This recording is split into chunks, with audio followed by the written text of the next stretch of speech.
Yan, tayo po ay nagpapatuloy sa ating Bible month of January. So, kumusta po ang ating mga Bibles? Gamit na gamit na?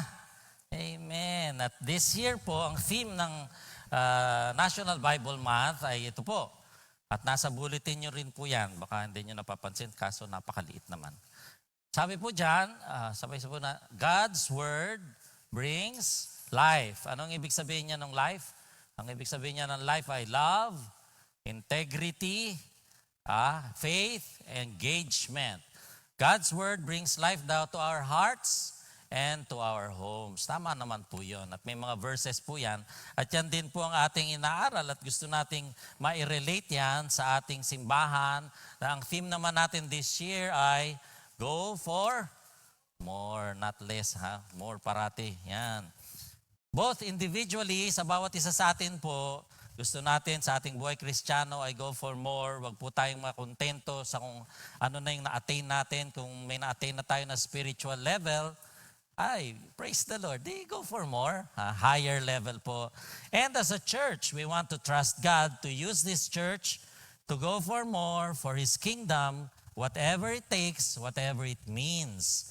Open po tayo kung anong i-leading ng Panginoon. Open po tayo? Open. Yan. Kasi po, ako po yung naniniwala na may potential pa. Malaki pang potential ng ating church to grow, to go for more. Kaya po yan ang ating theme, di po ba? So we praise God for that and we open our doors, open our ministries to the Lord's leading. And sabi natin, the best way to start the new year is to look at God's Word. To go for more of God's Word para po tayo ay ma-bless pa more. Okay ba yan? Go for more in God's Word so we can be blessed pa more. Kasi po, blessings come with the ways of the with the ways of the Word. Huwag niyong lagyan ng letter L yan Ways of the Word. Yun. Or the ways of the Lord. Pag nilagay nyo ng L, world, hindi na po blessings kasama nun. Cursings na. Okay?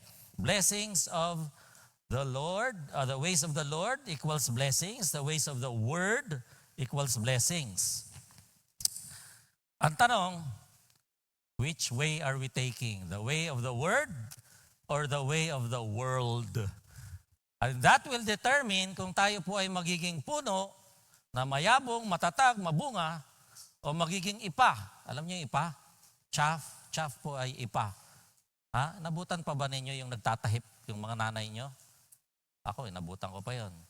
Yung mga, may nagtatahip pa ba? May tahip ba ang tawag? Sa Tagalog, tahip, ano po? Yung ginaganon mo, tapos ano? Tapos, may bilao ka muna. Tapos nandun yung bigas mo. Bigas ba yun? Kahalo, ginaganon mo tapos hinahangin, nililipad. Yun yung chaff, nililipad lang, tinatapon na, pandikit ng apoy. Ano ba po tayo? Puno or chaff? Sabing ganyan. And what determines kung tayo po ay magiging puno o ipa? Tingnan po natin yung doorkeeper. May doorkeeper na po yung book of Psalms. Psalms chapter 1. Psalms chapter 1, 2 verses lang po muna ang tingnan natin, but we will meditate on the entire chapter, which is only 6 verses anyway. At tumayo tayo, basahin po natin yung verses 3 and 6. Verses 3 and 6 of Psalm chapter 1. Verses 3 and 6. Verse 3, sabay-sabay po natin basahin. That person is like a tree planted by streams of water, which yields its fruit in season, and whose leaf does not wither. Whatever they do prospers. Talon tayo sa verse 6. For the Lord watches over the way of the righteous, but the way of the wicked leads to destruction. Let's pray. Father in heaven, we thank you. This is your word. We thank you for the freedom that we have to gather together. Kami po ay malayang nakakapagsamba, nakakapag-usap tungkol sa iyong salita, nakakadala ng Bible namin. Salamat po dahil hindi lahat ng bansa ay may ganyang kalayaan. At nawa ngayong umagang to, mangusap ka, Panginoon, blessed na po kami sa pagbasa ng salita mo pa lang ay blessed na kami. At nawa ay madagdagan pa yung blessing na yan sa pamamagitan ng banal na Espiritu na magpapaunawa sa amin. At nawa hindi lang sa utak, kundi sa puso, pati sa kamay at mga paa ay may sagawa namin ang matutunan namin. Dahil kami po inaangkin namin ang pangako mo na hindi babalik sa iyo ng walang kabuluhan ang iyong salita na lalabas ngayong umagang ito mula sa inyong mga bibig. At yan po ang aming inaangkin sa pangalan ni Jesus. Amen and amen. Makaupo na po tayo. Good morning pala sa ating online worshipers. Good morning po sa inyong lahat. Sabi dun sa ating take-home idea, blessings come from the ways, with the ways of the word. Ang nababasa lang po natin dyan, blessings. Gusto natin blessings. Sino bang ayaw ng blessings, mga kapatid? Ang hindi natin natututukan, may mga conditions na kailangan ma-prepare po tayo to receive the blessings. May mga preparation dapat para tayo ay ma-bless. Kasi po, pag hindi tayo prepared, minsan blessing na, hindi mo pa na-appreciate na blessing. Kasi iba yung hinahanap mo. Iba yung gusto mo. Na-bless ka na, pero sa'yo hindi pa sapat . Wala kang contentment. Kailangan ma-prepare daw po tayo sa pagtanggap ng mga blessings na yan. At paano daw po tayo ma-prepare? Unang-una, dapat daw tayo ay separated from the world. Humiwalay sa mundo, sa kamunduhan. Sabi, blessed na po tayo. Tandaan po natin, past tense yan. So umiwas ka lang sa kamunduhan, umiwas ka lang sa mga gawin ng mga masasamang tao, blessed ka na. Tama ba yun? Nandiyan pa kayo? Hello? Hi? Parinig nga ng Amen! Yun, wow, nawala ang mga Baptist. Umamen tayo, pag-agree tayo. Yan. At gusto po natin na maunawaan, ano ba yung ibig? Sa unang-una, ang mga separated from the world daw po ay hindi lumalakad na kasama ng mga baluktot, wicked, mga unrighteous, mga masasama.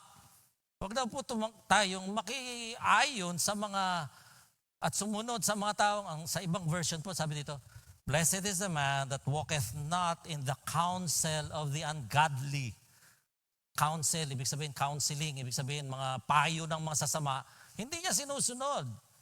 Hindi niya sinusunod. Doon po sa novel ni Miguel de Cervantes na Don Quixote, meron siyang sidekick, ang pangalan ay si Sancho Panza. Sabi ni Sancho Panza, tell me who you walk with, and I'll tell you who you are. Ibig sabihin, show me your friends, and I'll show you who you are. Ano ibig sabihin nun? A person's character is reflected by those they associate with. Yung mga kasama mo will tell me kung ano ka rin. Tama ba yun? Sabi po niya, sa mundo, kung masasama ang tao o wicked people ang kasama mo, malamang sa hindi. Makakaugali mo na yan. Tayo po ay tinatawag na humiwalay sa mga ganon. Hindi tayo makipagmabutihan sa mundo, mga kapatid. Kaya mga kabataan at mga katandaan, tayong lahat yun. Pipiliin daw natin ang barkada natin, mga kapatid. Mga magulang, kilala nyo ba yung mga kaibigan ng mga anak nyo? Tulungan nyo silang pumili ng mga kaibigan. Sino ang tunay na kaibigan? Yung makapaglalapit sa inyo sa Diyos. Separated from the world. Kung yung tinuturing nyo na barkada, kaibigan, kapuso, kaagapay, ano pa yan. Hinihiwalay kayo, pinapalayo kayo sa Panginoon, hindi tunay na kaibigan yon, mga kapatid. Nilalayo ka sa Diyos . Dapat pinapalapit ka nga sa Diyos. So pipiliin daw po yan, hindi po pwedeng, at kaya maganda na ang mga bata, ini-involve nyo sa church at congratulations sa mga nanay na nagdadala at tatay na nagdadala ng mga anak nila sa Sunday school sa baba. Kasi yung ibang magulang, pumunta ka dun, punta ka dun. Kayo po, dito lang ako, punta ka dun sa Sunday school. Maganda yung kasama ninyo sa simbahan. At least na-expose sa mga barkada na tama. Malamang sa hindi, hindi sila mapapalayo sa Diyos. Kasi dito na sa simbahan ang barkada niya. palitan na yung barkada sa labas na puro gulo lang ang dulot. Sabi po dyan, ano pa? At hindi raw po nakatayo sa daanan ng mga makasalanan. Nakatayo ka na doon. Maya-maya siyempre, andun ka na kung bakit doon ka pa dumadaan, doon ka pa tumayo, doon ka pa tumambay. Siyempre, mapapasama ka sa kalukuhan ng mga yon. At hindi daw po nauupo. Wow, tingnan nyo, nauupo na. Kanina, naglalakad lang. Tapos, tumayo na. Tapos, naupo na. Sumama na. Di ba po ganyan? At ano yung mockers na sinasabi niya, mga kapatid? Yung mga mockers na yan po yung mga walang pagpapahalaga sa Diyos. Yan po yung mga walang pagpapahalaga sa salita ng Diyos. Huwag daw po tayo makipagmabutihan sa mga taong ganun. Yung mga nangungutya, nanlilibak sa salita ng Diyos. Huwag daw po tayong maupo, nakasama nila noon, nakikipag-discuss pa kayo. Huwag na po kasi tayo ay... Kaya di ba po ganyan parati yung nangyayari sa mga kasalanan? Nag-uumpisa lang naman po yan, napadaan ka Madaan kang ganyan. Tapos, halimbawa, may nagiinuman doon. Ikaw naman, Kristiyano na. Medyo mahina ka pa sa inuman.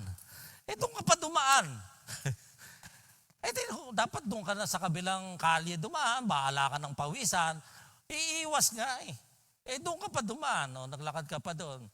Siyempre, nakita mo yung mga katropa doon. Ano sabi ng mga katropa? Pre, tagay muna. Di ba? Yan ang usapan. Pag hindi ka naman tumagay, wala kang pakikisama. Bawal ba ang makisama? Hindi. Bawal ang makisama. Uy, galing. Accent on the last syllable. Galing. Bawal lang makisama. Tagay muna. Dumang ka kasi. Di ikaw naman, sige, makisama lang. Tagay. Tumayo ka na. Ano next step? Tumayo, andun ka na. Nagkwentuhan na kayo. Di ba? Kwentuhan na. Kumusta si kumari? Tagay. Pangalawa na yun. Tagay ulit. Mamaya na, anong ganawa mo na next? Naupo ka na. Di ba? Di ba? Maya ano na? Hindi ako lasing. Di ba? Ganun yun Mamaya saksakan na kayo nun. Di ba? Mga kamag-anak, mga close friends, BFF.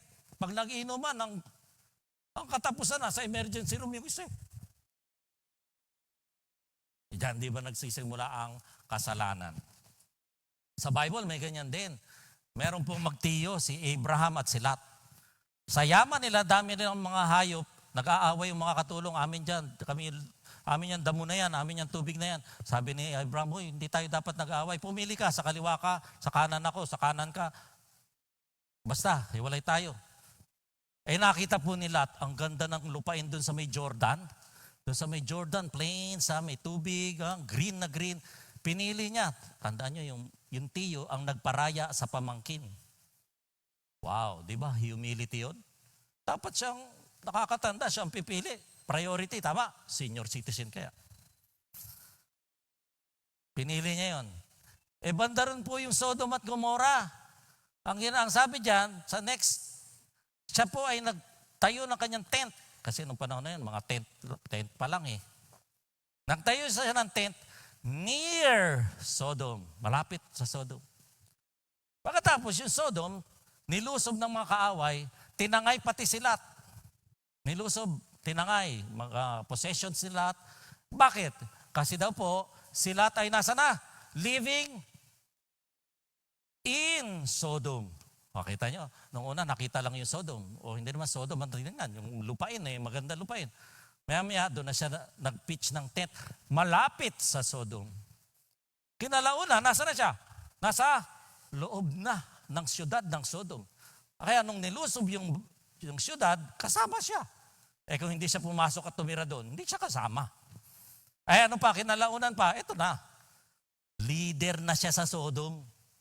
Alam niyo po ba sa Old Testament, kapag kayo ay nakaupo sa gate, diyan po nangyayari yung mga desisyon.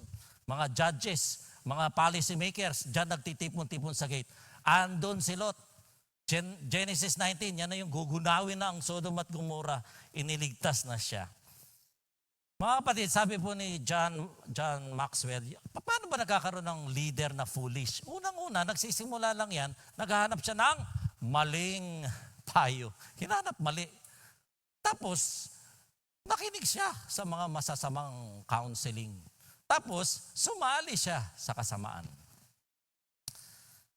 Si Haring Solomon, pinakamayaman, prosperous ang kingdom. Nung namatay siya, ang pumalis sa kanya, si Haring Rehoboam, ang kanyang anak. Anong pinili ni Haring Rehoboam? Yung mga kababata niya, barkads kaya niya.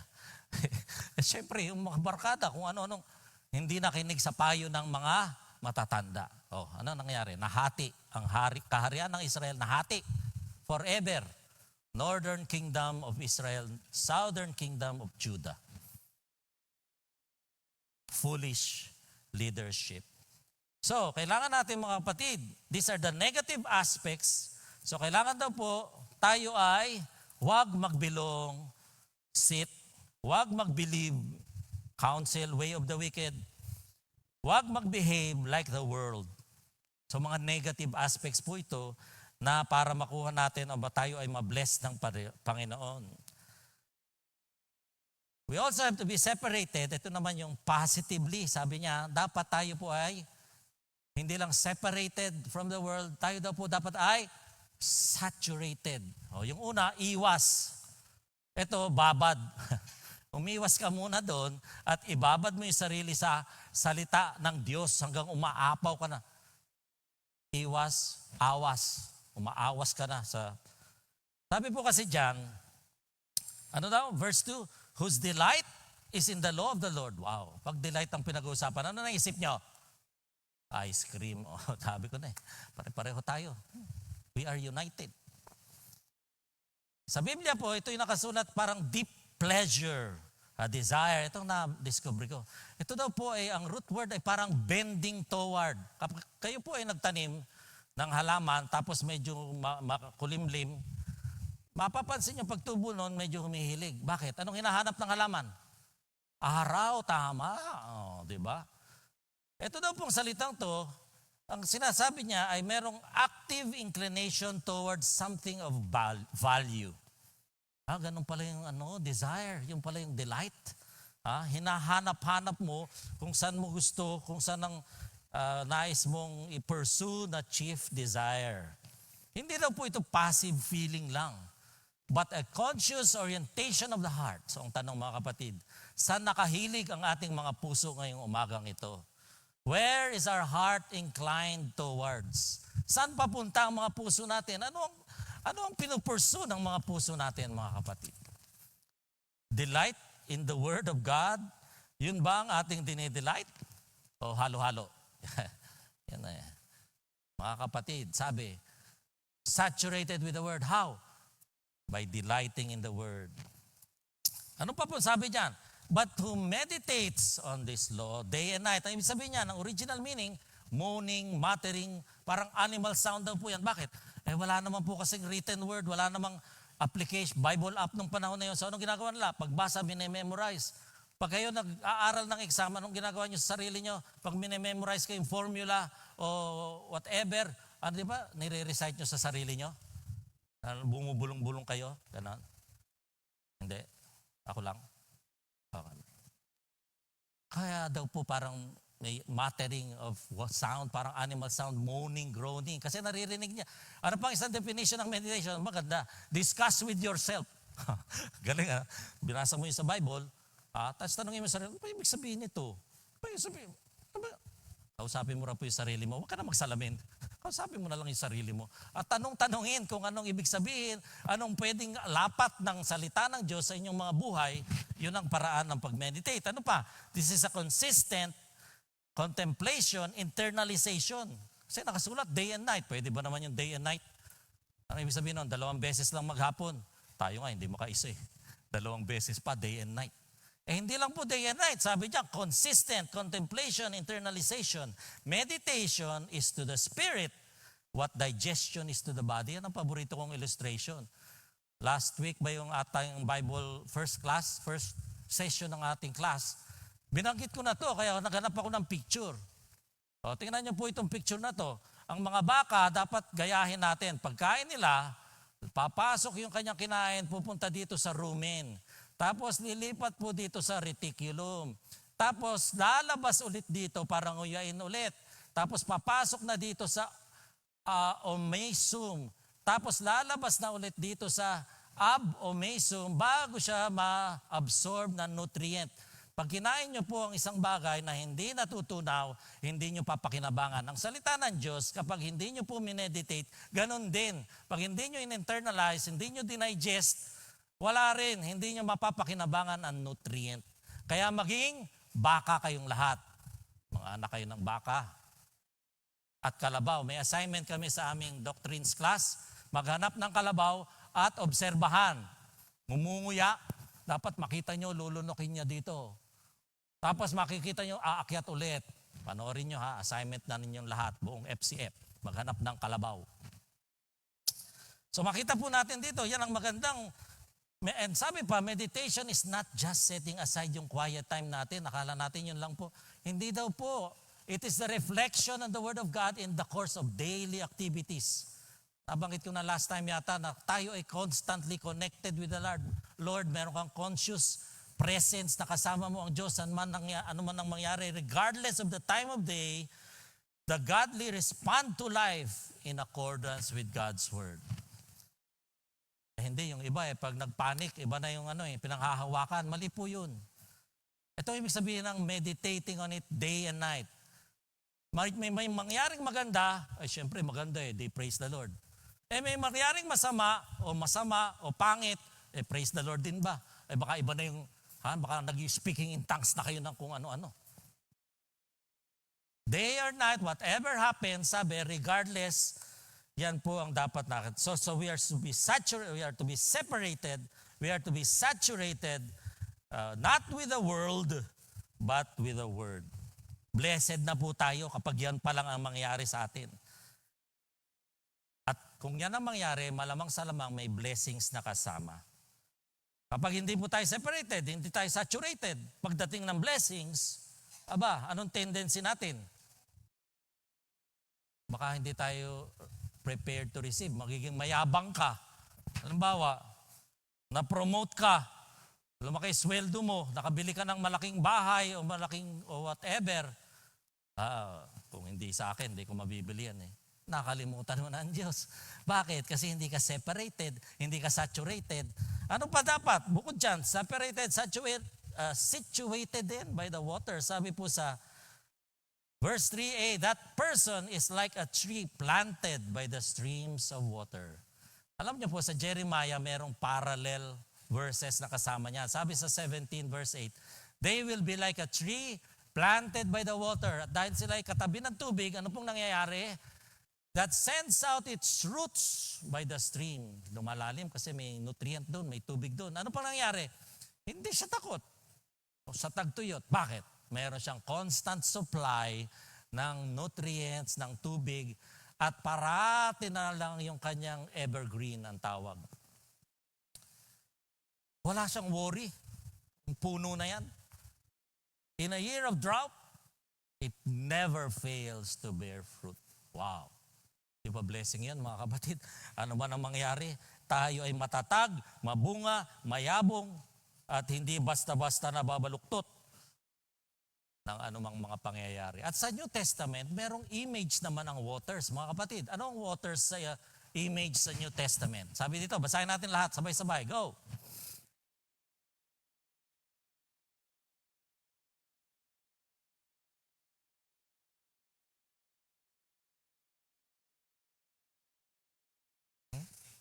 Tingnan niyo mga kapatid.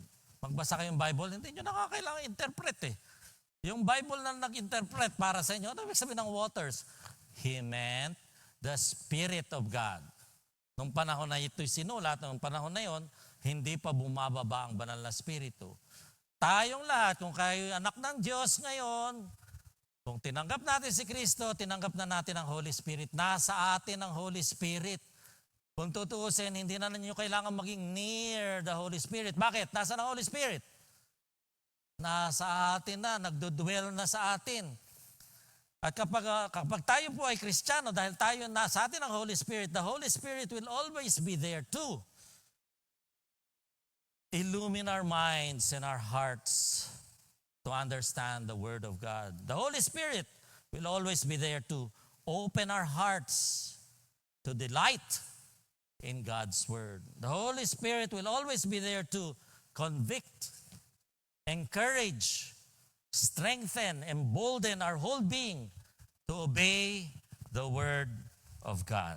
Bakit po? Bakit? Dahil sa Diyos din po galing.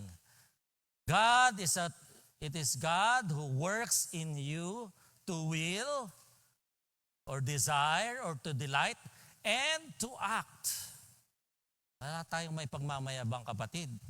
Dahil galing din sa Holy Spirit ang kagustuhan nating magbasa ng Bible, galing sa Holy Spirit. Kung kayo'y tinatamad magbasa ng Bible, anong ibig sabihin? Hindi Holy Spirit ang nagpapaandar ng buhay nyo. Sino? Si Juan Tamad. Walang amen. Yan ang talagang walang amen. Pero yun ang katotohanan. Kasi it is God who works in you to will. To will what? To do His will. And to desire to know His will. Kaya blessings come with the ways of the Lord, with the ways of the Word. Pero ano ba yung ibig sabihin ng to be blessed? Kasi yung salitang yan, talagang gusto natin yan eh. Ang blessed daw po ay pwedeng i-translate na, oh, how very happy, ay lubos na napakasaya. Yan. Okay daw po yung translation na yan. Tama daw po yan. But remember lang na blessedness is not merely a feeling. Siyempre, although, siyempre, may mararamdaman ka saya at ginhawa, whatever. Pero dapat po, lamang doon, beyond doon ang ating blessing. Blessedness is something that is not deserved. It is a gift of God. So, neither negative feelings nor adverse conditions can take His blessings away. Bakit tayo pag minsan may nangyayari, may problema, wala na yung joy. Parang nawala na lahat. Parang hindi na tayo blessed, mga kapatid. Hindi. Dahil regardless daw po ng ating mga condition, kung yan man ay masama o mabuti, o meron tayong feelings na negative, mga kapatid, do not depend on feelings. The blessing cannot be taken away. It is a gift of God. Nasa atin yan. Kaya kapag kayo ay, every gising is a blessing. Buhay pa kayo. Ha? Parang hindi kayo masaya. Every gising is a blessing. Kasi po, prosperity, now, ito muna tayo. Ay, pangatlo, but for the man or person who is separated from the world, saturated with God's Word, situated by the waters of God's Spirit and Word, that person will be showered with windfalls. Ano ba yung windfall na yan? Ano ba yung ang shower, alam nyo na yan dahil naundoy tayong lahat. Alam nyo na yung shower. Ano yung windfall? Ang picture daw po dito ay bumabagsak ng mga bunga, mga prutas. Dahil di ba wind, pag malakas hangin, babagsak na lang yung mga prutas. Windfall, ibig sabihin yan, para kayong nanalo ng jackpot. Kaya lang yung jackpot, once a lifetime. Ito po, pag tayo nasa Panginoon, saturated, separated, situated, yung windfall natin araw-araw, minuto, hindi na uubos.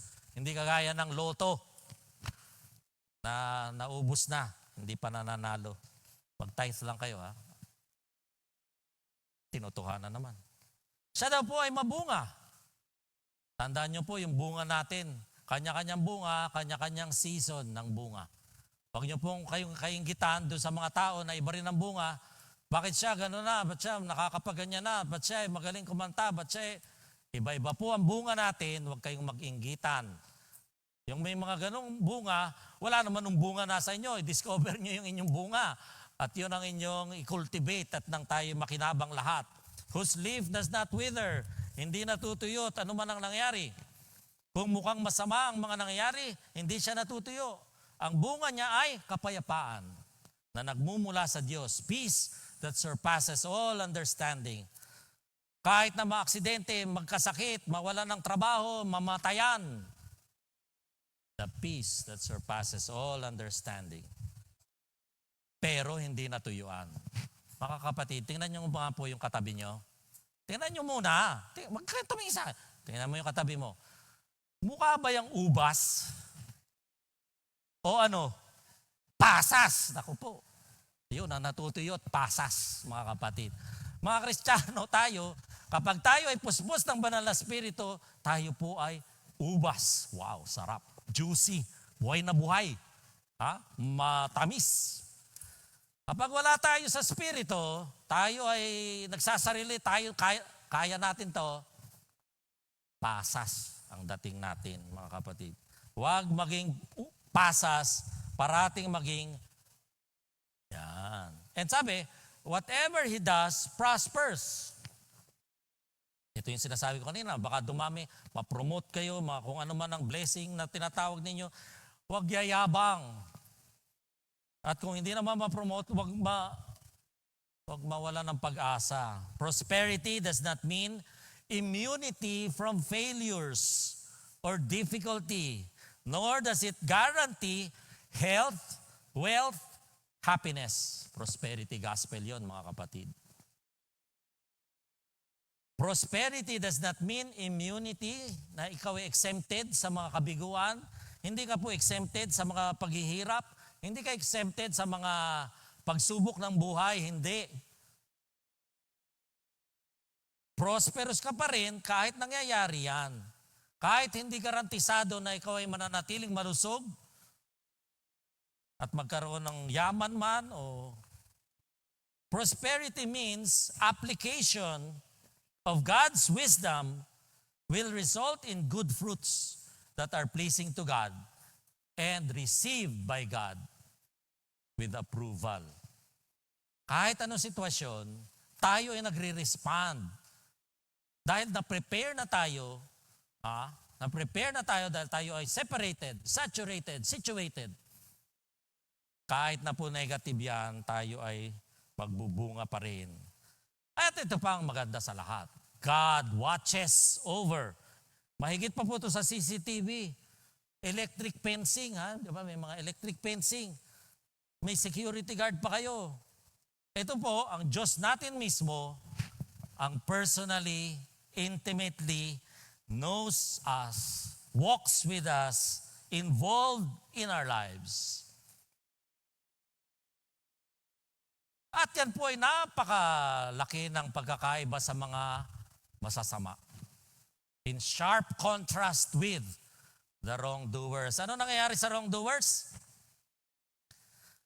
Anong nangyayari sa mga walang pagpapahalaga sa Diyos? Not so the wicked. Sabi niya, sila po ay parang mga basyong ipah. Pandikit lang ng apoy. Nililipad-lipad kung saan-saan. Walang meaning, walang purpose, walang direksyon. Hakot lang ng hakot pang sarili.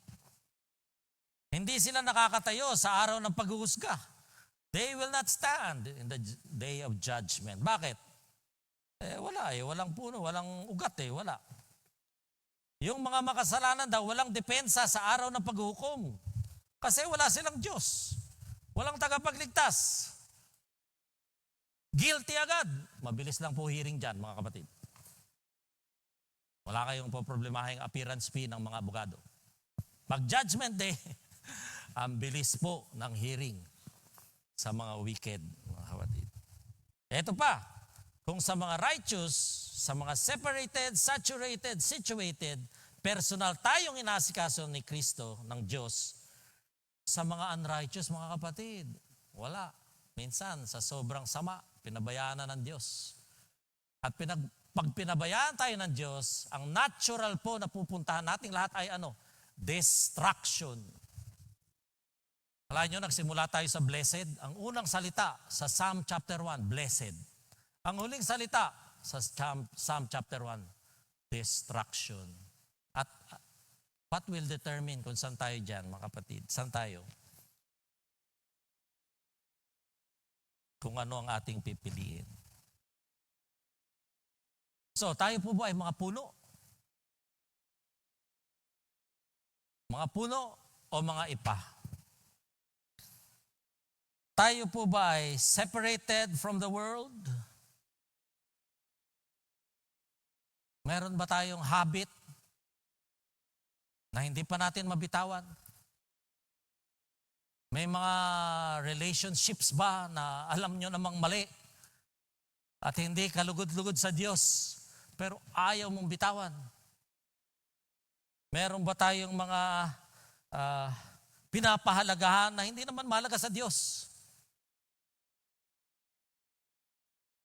Mga kapatid, go for more separation from the world.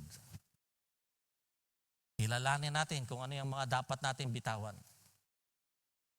Kayo po ba ay saturated na with the Word of God? With God's Word? Tayo po ba, are you delighting